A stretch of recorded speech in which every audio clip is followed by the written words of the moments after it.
Du interessierst dich für ein iPhone 13 Pro und möchtest genau wissen, was am iPhone 13 Pro besser ist als am iPhone 12 Pro und ob sich diese Neuerungen für dich auch lohnen, dann lass uns doch mal gemeinsam nur die Unterschiede der beiden iPhones betrachten. Dabei zähle ich dir die Unterschiede nicht nur auf, sondern erkläre ganz genau, was das für dich im Alltag bedeuten würde. Wenn du die beiden iPhone 13 Pro und iPhone 12 Pro auf der Apple-Webseite vergleichst, dann siehst du wahrscheinlich die Bäume vor lauter Wald nicht. Sehr viele der Optionen sind gleich und nur wenige unterscheiden sich tatsächlich. Diese wenigen feinen Unterschiede machen aber sehr viel aus, so dass das iPhone 13 Pro meiner Meinung nach das beste iPhone seit dem iPhone 1 ist und es sich absolut lohnt, darauf umzusteigen oder dem iPhone 12 Pro vorzuziehen. Fangen wir doch gleich mit den Kameras der beiden iPhones an. Als erstes sei angemerkt, dass beim iPhone 13 nun beide Pro-Modelle absolut identische Kameras haben. Das war beim iPhone 12 Pro und dem iPhone 12 Pro Max noch ganz anders. Bei den alten iPhone-Modellen war die Pro Max-Kamera immer, und zwar wesentlich besser. Da wollte Apple dich wohl immer zum teureren iPhone 12 Pro Max iPhone locken. Beim iPhone 13 Pro ist es aber anders. Das finde ich persönlich wirklich sehr, sehr gut, denn ich möchte meine Kameraqualität nicht von der iPhone-Größe abhängig machen. Die erste große Neuerung ist das 77 mm Teleobjektiv im Vergleich zum alten 56 mm Teleobjektiv. Das hat das iPhone 13 Pro theoretisch zum Sechsfach-Zoom verholfen. Das ist aber eher Marketing, denn der Sechsfach-Zoom wird von der 13 mm Ultraweitwinkelkamera hin zur 77 mm Telekamera gemessen. Hier orientiert sich Apple sicher an den beiden beliebten oder sehr beliebten Profi-Zoom-Objektiven von Canon, die von 15 bis 35 und von 14 bis 70 mm reichen, die wirklich eine sehr gute Bandbreite auf Reisen, Landschaft, People und anderer Fotografie, wo du nicht so viele Objektive mit dir herumschnüren möchtest. Apple sieht die neue Telebrennweite von 77 mm also nicht als typisches Zoom-Objektiv an, mit dem du etwas nur näher ranholen kannst, sondern geht ganz klar in die Richtung der Gesetzmäßigkeiten in der Fotografie, die besagen, dass man Porträts am besten in einem Bereich von 50 bis 80 mm aufnimmt. Das 77 mm Objektiv nähert sich also damit dem Optimum von 80 mm. Damit sollen Porträts auf dem iPhone 13 Pro professioneller aussehen und auch professionellen Fotografen die Möglichkeit bieten, mit ihrem iPhone sehr gute Porträts machen zu können. Im Porträtmodus erzeugen die 77 mm ein stärkeres, echtes Bokeh, nämlich diese Hintergrundunschärfe, welche dann auch noch kaum noch per Software nachberechnet werden muss. Leider bringt die längere Brennweite von 77 mm eine kleinere Blendenöffnung von f2,8 statt 2,0 mit, wie beim alten iPhone.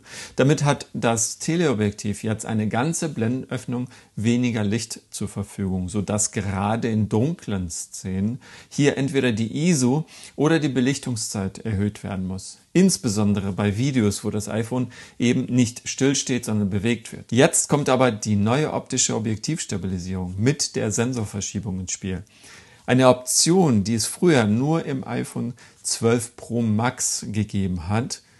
Und dadurch gleichen also sowohl das Objektiv als auch der Sensor die Verwacklungen, von denen ich eben gesprochen habe, aus, sodass längere Belichtungszeiten tatsächlich gar kein Problem sein sollten. Wie gut das funktioniert, siehst du ja bereits jetzt schon deutlich im iPhone 12 Pro Nachtmodus. Hier werden Bilder auch bei wirklich dunklen Szenen scharf und unverwackelt abgebildet.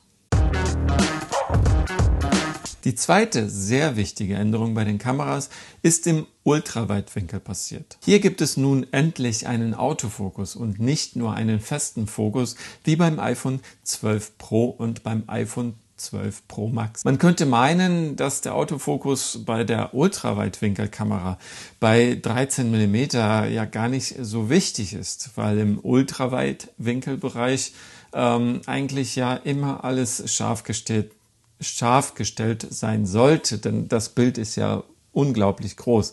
Aber mit der Blende 1,8 und dem neuen Autofokus lassen sich jetzt wirklich auch im Ultraweitwinkelbereich der Vordergrund und der Hintergrund von der Tiefenschärfe her voneinander trennen. Die größere Blendenöffnung von f1,8 statt 2,4 sorgt hier also dafür, dass nun auch die Ultraweitwinkelkamera einen unscharfen Hintergrund und einen scharfen Vordergrund abbilden kann. Das ist besonders interessant, wenn beispielsweise eine Person ganz nah im Vordergrund sehr nah am iPhone steht und dann der Hintergrund möglichst unscharf abgebildet wird, so dass auch im Ultraweitwinkel jetzt ein besseres Porträt entstehen kann.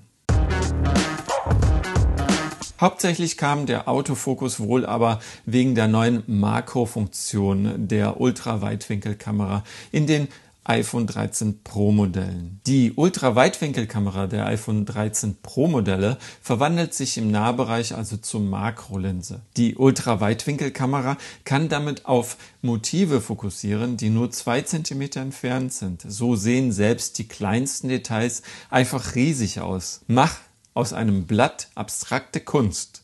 Nimm die Härchen einer Raupe auf oder vergrößere einen Tautropfen. Das Schöne wartet oft im winzigen Detail. Apple hat das wunderschön auf der apple.de Seite erzählt und genauso sehe ich das auch. Du kannst natürlich auch Makrovideos aufnehmen, sogar in Zeitlupe und im Zeitraffer. Bei der normalen Kamera ändert sich gar nicht viel, außer dass diesmal eine Blende Mehrlicht zur Verfügung steht und natürlich hier auch zur optischen Stabilisierung der Sensor-Shift-Modus aus dem iPhone 12 Pro Max auch dazugekommen ist. Mit der Blende von 1,5 ist sie nun die lichtstärkste Kamera in einem iPhone bislang und kann mit der optischen Bildstabilisierung sowie dem Sensor-Shift wohl wahnsinnig gute und scharfe Fotos in der Nacht oder im Dunkeln machen, ohne dass das Bild anfängt zu rauschen oder verwackelt.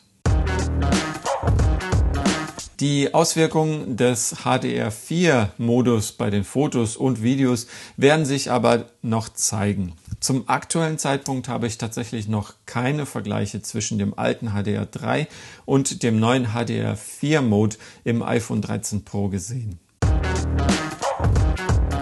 Der Kinomodus im iPhone 13 Pro ist ganz nett, aber mit einer Auflösung von nur 1080p und einer Bildwiederholrate von 30 Frames per Second ist der eigentlich nicht mehr zeitgemäß und wird definitiv im Profibereich kein Interesse finden. Für den alltäglichen Gebrauch wird der Kinomode ebenfalls noch nicht wirklich Erfolg haben, da für die Nutzung eine vorherige Planung der Geschichte im Video notwendig ist und die entstandenen Videodaten, die bei dieser Menge auf dem iPhone geschrieben werden, die sind sehr speicherfressend und es werden alle Fokusebenen im Video mitgespeichert. Also es ist sehr fraglich, ob die Kompatibilität beispielsweise mit gängigen Schnittprogrammen überhaupt da ist. Für mich ist es also keine aktuell interessante Funktion. Da schiele ich auch nicht so drauf, auch wenn es richtig geil aussieht in der Apple-Werbung. Viele Menschen haben sich lange über Apple lustig gemacht, dass es immer noch kein 120 Hertz Display in den iPhone-Modellen gäbe. Apple hat dafür so lange gebraucht, weil eine ständige 120 Hertz Bildwiederholrate einfach viel zu viel Strom verbraucht und der Vorteil für die häufigsten Aufgaben, die alltäglichsten Aufgaben am iPhone eigentlich, einfach viel zu klein ist. Eine Möglichkeit, um effizienter zu sein, ist das Festlegen von Standardbildraten für die unterschiedlichen Arten von Inhalten. Zum Beispiel 10 Frames per Second für ein Buch und 120 Frames für ein Spiel.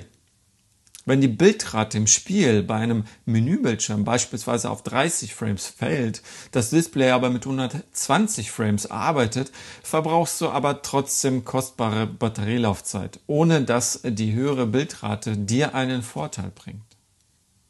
Und genau deswegen ist im iPhone 13 Pro und Max ein sogenanntes adaptives Display gebaut worden, welches automatisch zwischen den stromsparenden 10 Hertz und den schnellen 120 Hertz wechseln kann. Und zwar ganz je nachdem, was du gerade mit dem iPhone machst und nicht welche App du benutzt. Apple will damit schnelle Bildraten ermöglichen, wenn du sie brauchst, und Batterielaufzeit sparen, wenn du sie nicht brauchst. Damit kannst du beispielsweise beim Spielen die Vorteile der 120 Hertz Bildwiederholrate nutzen und aber bei den alltäglichen Aufgaben, die keine so hohe Wiederholrate benötigen, sogar Akku sparen können. Denn wenn das Display auf 10 Hertz heruntergeregelt wird, sind das 50 Hertz weniger als bei den alten Modellen. Ein Beispiel. Selbst bei der Videowiedergabe reichen 30 Hertz eigentlich ja völlig aus. Je nach Video, aber es reicht. Dafür wurde im iPhone 12 Pro dennoch eine Bildwiederholrate von 60 Hertz am Display geschaltet. Mit der Reduzierung auf die 30 Hertz spart das iPhone 13 Pro also jetzt Akku, und das selbst bei Videowiedergabe. Und das merkt man ganz deutlich in der neuen theoretischen Angabe zu der maximal möglichen Videowiedergabezeit beim iPhone 13 Pro. Die ist ja jetzt enorm viel höher als beim iPhone 12 Pro. Und das liegt unter anderem daran, dass hier die Herzrate des Displays fast auf die Hälfte sinken kann. Im Vergleich zum iPhone 12 Pro hat das iPhone 13 Pro eine Akkulaufzeit jetzt von 22 Stunden Videowiedergabe am Stück. Das iPhone 12 Pro hatte hier tatsächlich nur 17 Stunden. Das sind ganze 5 Stunden mehr Akkulaufzeit bei sehr starker Belastung. Das sind sogar 2 Stunden mehr als beim alten iPhone 12 Pro Max, welches bisher tatsächlich den besten Akku in der ganzen iPhone-Geschichte hatte. Wahrscheinlich werde ich dadurch jetzt 2 Tage mit meinem iPhone 13 Pro ohne jegliche Aufladung klarkommen. Andere, die mit dem iPhone 12 Pro nicht über den Tag gekommen sind, werden jetzt wohl ganz locker über den Tag mit dem iPhone 13 Pro kommen. Dabei ist das iPhone 13 Pro nur 0,25 mm dicker und nur 16 Gramm schwerer geworden. Ein wirklich sehr guter Kompromiss bei immer noch leichterem Gewicht als das vom iPhone 12 Pro Max.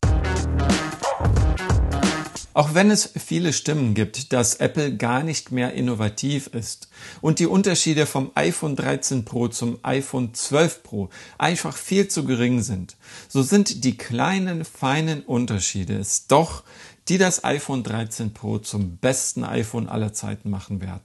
Apples Credo lautet eben nicht Innovation. Es lautet Think Different und It Just Works. Apple verbessert also im Grunde vorhandene Technik so, dass sie verlässlich funktioniert und positiv zum Leben der Nutzer wie dir beitragen kann. Apple lässt die anderen immer die Innovation machen und verbessert diese Innovation dann so weit, dass sie wirklich einen Nutzen im Alltag hat. So wie beispielsweise das adaptive 120 Hertz Display. Ich habe mir ein iPhone 13 Pro vorbestellt und freue mich schon sehr auf die neue, längere Porträtbrennweite von 77 mm, der verbesserten Bildstabilisierung dank optischer Objektivstabilisierung und dem Sensorshift sowie der größeren Blende von f1,5. Damit kann ich auch in dunkler Umgebung wesentlich bessere Fotos und Videos machen, die wohl bei jeglicher Bewegung gar nicht mehr verwackelt sein werden. Die wichtigste Funktion ist für mich jedoch die Makrofähigkeit der Kamera. Wirklich endlich. Das habe ich mir schon so lange gewünscht. Endlich hat Apple diese Möglichkeit in ein iPhone eingebaut. Ja, ich hoffe, ich konnte dir mit diesem Video ein paar kleine Anreize geben bzw. Fragen beantworten, die dir bei der Auswahl irgendwie noch übrig geblieben sind. Kaufst du das iPhone 12 Pro oder kaufst du das iPhone 13 Pro? Falls ja, dann freue ich mich über ein Like und wir sehen uns in einem der nächsten Videos wieder.